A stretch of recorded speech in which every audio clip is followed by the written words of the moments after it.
धर्मक्षेत्रे कुरुक्षेत्रे धर्मज्ञैर्बहुभिर्वृते उच्चवृत्तिर्द्विजः कश्चित् कापोतिरभवत्पुरा। संधियुक्त शब्द देखेंगे। धर्मज्ञैर्बहुभिर्वृते, धर्मज्ञैः धन बहुभिः धनवृते। दूसरा है उच्चवृत्तिर्द्विजः, उच्चवृत्ति धन द्विजः। और तीसरा शब्द है कश्चित् कापोतिरभवत् पुरा। कश्चित् धन कापोति, धन कापोति ही धन अभवत धन पुरा। अन्वय देखेंगे श्लोक का। पुरा दूसरी पंक्ति का अंतिम शब्द है। धर्म क्षेत्रे कुरुक्षेत्रे पहली पंक्ति का पहला दूसरा शब्द है। बहुभिः धर्मज्ञैः वृते उच्चवृत्तिः द्विजः कश्चित् कापोति अभवत्। कापोति अभवत्। पुराने समय में, बहुत पहले की बात है, प्राचीन काल में धर्मक्षेत्र धार्मिक स्थल कुरुक्षेत्र, कुरुक्षेत्र में बहुभिः धर्मज्ञैः वृते, बहुभिः बहुत से धर्मज्ञैः वृते धर्मज्ञों के साथ उच्चवृत्ति खेतों में गिरी अनाज की बालियों के अन्न से काश्चित् कभी कापोति अभवत कबूतर के समान इधर उधर पड़े हुए दानों से अपने जीवन का निर्वाह करने वाला कश्चित् द्विजः अभवत कोई ब्राह्मण उत्पन्न हुआ। दूसरा अगला पांचवा श्लोक है। सभार्या सह पुत्रेण शश्नुषिस्तपसि स्थितः बभूव शुक्लवृत्तः सह धर्मात्मा नियतेन्द्रियः। संधियुक्त शब्द है शश्नुषस् तपसि। शश्नुषस्, शश्नुषः धन तपसि। शश्नुषः माने पुत्र वधु, तपसी तपस्या में, धर्मात्मा धर्म धनात्मा धर्मात्मा बनता है। अन्वय देखेंगे। सभार्यः पुत्रेण शश्नुषा वधूषः च चतुर्थः सह धर्मात्मा नियतेन्द्रियः वृद्धः तपसी स्थितः। अर्थ देखेंगे। सभार्यः अपनी पत्नी, पुत्रेण पुत्र, शश्नुषा वधूषः पुत्र वधू के साथ, च माने और, चतुर्थः सह चौथा वह, धर्मात्मा धर्मनिष्ठ धर्म को मानने वाला, धर्म है आत्मा जिसकी, नियतेन्द्रिय इंद्रियों को अपने नियंत्रण में रखने वाला, इंद्रियों को अपने बस में रखने वाला, वृद्धः महान वृद्ध तपस्वी, तपसी स्थितः तपस्या में लीन हो गया। छठा श्लोक देखेंगे। षष्ठे काले कदाचिच्च तस्याहारो न विद्यते भुङ्क्तेऽन्यस्मिन् कदाचित् सः षष्ठे काले द्विजोत्तमः। संधियुक्त शब्द देखें। कदाचिच्च कदाचित् धन च, तस्याहारो तस्य धन आहारः, भुङ्क्ते अन्यस्मिन् कदाचित् सः, भुङ्क्ते धन अन्यस्मिन् धन कदाचित् धन सः, द्विजोत्तमः द्विज धन उत्तमः द्विजोत्तमः। अन्वय देखेंगे। कदाचित् षष्ठे काले तस्य आहारः न विद्यते कदाचित् च अन्यस्मिन् षष्ठे काले सः द्विजोत्तमः आहारम भुङ्क्ते।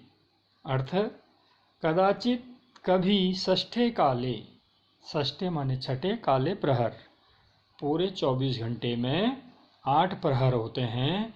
4 प्रहर दिन में, 4 प्रहर रात्रि में, 4 काल दिन में, 4 काल रात्रि में, जैसे दोपहर शब्द सुना हुआ।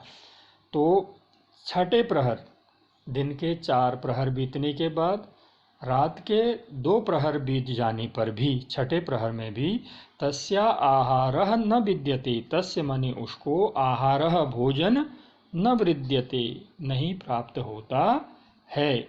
कदाचिच और कभी,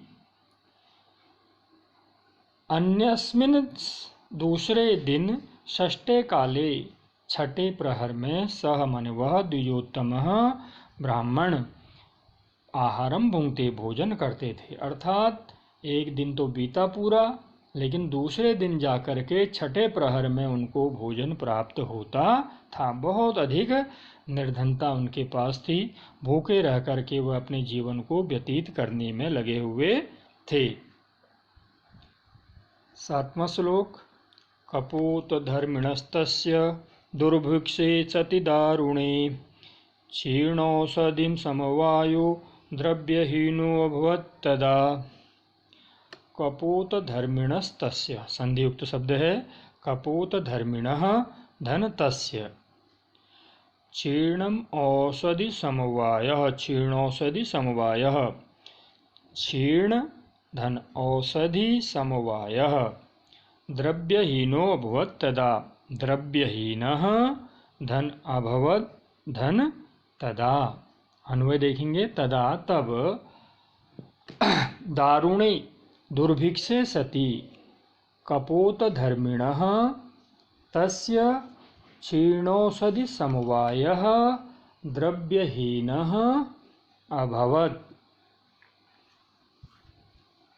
तदा तब, वहाँ उस कुरुक्षेत्र में जहाँ पर वह ब्राह्मण रह रहा था, दारुणे दुर्भिक्षे सति, दारुणे बड़े भयानक, दुर्भिक्षे अकाल सती पड़ने पर, कपोत धर्मिणः कबूतर के समान इधर उधर से दाना चुग करके अपना पेट पालने वाले, अपना परिवार को पालने वाले, तस्य उसका, क्षीणौषधि समवायः सभी वनस्पतियाँ फसलों के क्षीण हो जाने पर, समाप्त हो जाने पर, द्रव्यहीनः अभवत् वह ब्राह्मण द्रव्यहीन हो गया। अर्थात अकाल पड़ जाने पर, फसलों के नष्ट हो जाने के कारण ब्राह्मण की आर्थिक दशा बड़ी दयनीय हो गई, क्योंकि अकाल पड़ने के कारण सारी की सारी फसलें समाप्त हो गई थी।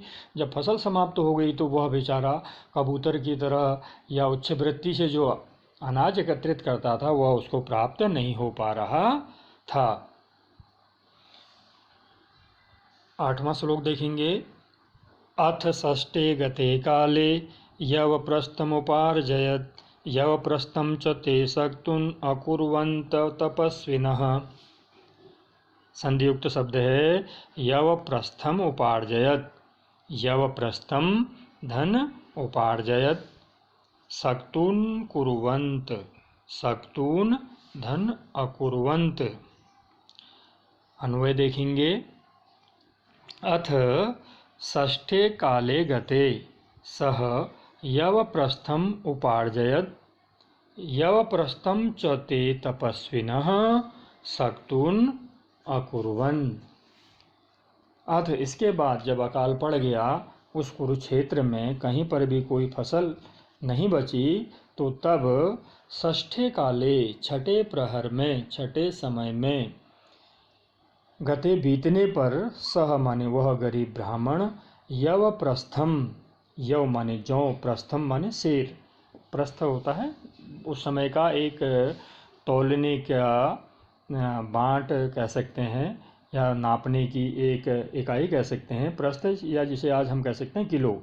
1 किलो जौ उपार्जयत एकत्रित किया, इकट्ठा किया, और यवप्रस्थम च, और उस यवप्रस्थ को, उस 1 किलो जौ को, ते तपस्विनः उस तपस्वियों ने, सक्तून अकुर्वन्तः सक्तु के रूप में उसको बनाया या उसका सत्तू बनाया। अर्थात जब उन्हें छठे प्रहर के बीतने के बाद 1 किलो, 1 प्रस्थ, 1 सेर जौ प्राप्त हुए, उस जौ से उन लोगों ने सत्तू का निर्माण किया, भोजन के लिए सत्तू को बनाया, कूट पीस करके, क्योंकि सत्तू बनाने की प्रक्रिया जो है जिस प्रकार से हमारे वहाँ कह सकते हैं गुड़ पापड़ी पजीरी बनाई जाती है, उसी प्रकार से सत्तू को भी जौ को पहले कूटा जाता है, पहले भुना जाता है, फिर कूटा जाता है और उसके बाद पीस करके उसका महीन चूर्ण बनाया जाता है। तो वह सत्तू का निर्माण उन लोगों ने किया।